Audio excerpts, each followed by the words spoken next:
Hi! It's me, your Sisi! Muling nagbabalik sa panibagong vlog. For today's video, pang 5 days na nating naka-duty sa tindahan. Ramdam nyo siguro gaano ako kapayos ngayon. Sobrang nanibago lang yung katawan ko sa ganitong routine. Pero dahil mahal na mahal ko kayo, i-go natin to for the voice over. For the repack tayo ng pork samji ngayon, may order tayo na 80 packs. So sa mga gustong umorder ng pangmarami dyan, meron tayo nyan. At syempre, special price yun. So, huwag kayong mahihiyang i-PM ako o i-PM si Lovey. Let's support small business. Tulungan tayo para naman mag-grow tayo pareho. So, kahit sagad na kaming dalawa ni Lovey, i-go namin to. Teamwork ba? Teamwork. Dapat talaga kanina maidi-deliver to kaso nga nagkasakit kami. Pagkasara nga namin ng tindahan, pinasundo ko na yung dalawa. Nagkayayaan kasi silang magperya at kumain. Kaya naman nakapag-decide kaming dalawa ni Labi na isama si Jam at Jazz. Maka-ready na kami ngan pero dening adwa nga reni magpulbula pa. O for the kiss si Sian. Ganito na talaga yung routine nito. Pagtapos niyang maligo, ikikis niya ako, ikikis ni Titi Jeng at si Tito Den. Kahit na pagod kaming dalawa ni Labi, i-go namin to. O ala, talagang makanyan, talagang mapag-spoiled kami. Bago nga ang lahat, magpapagas muna kami. Palagi yang gas ne. Pagkadating nga namin dito sa Magalang, pina-stop ko na kay Labi dito sa Jollibee. Bago nga sila magperya, gusto ko pakainin muna sila. Eto nga pala yung mga kasama ko, pinapababa ko na para makapasok na kami. Diyos ko po, deng wali ko, mga ragula pa ka na ako.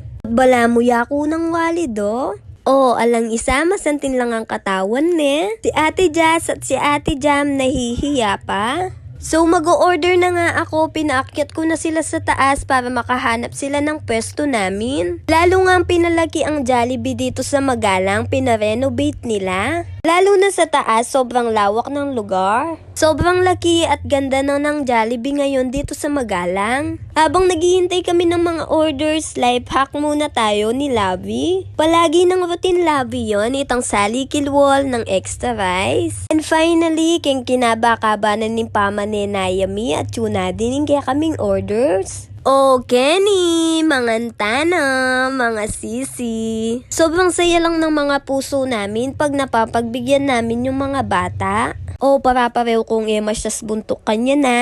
Sana madami pang blessing yung dumating para hindi lang ito yung nagagawa natin. Thank you Lord! Bukas po ulit ha! Super thankful and blessed namin kasi nagagawa at nakakain namin yung mga gusto namin. So busog na nga kami kaya maglalakad kami papunta ng perya. Sobrang lapit lang naman nito, tabi siya ng Y Shop Maricoy. Laro nga kami dito sa color game pero yung mapapanalunan mo mga groceries. Una pa lang, tumama na kami kaya nahinggan nyo kami. Kaya naman ang ending hanggang una lang kami tumama. Pagkakaalam ko, saltik lang yung meron kami pero wala kaming tama. Charis! At dito nga nagkayayaan para makasakay yung mga kasama namin. Olaway nyo na ne, so lumiya pa ing rides. At de nga nakareni, ano pangalakas loob? Pantalang yaku, ako balo na nung piramdam ko, ako balo nung masakit ko at tiyan or mga paliko. O tapansin ko mo, bala mo nga ko na. Ay Diyos ko po, excuse me.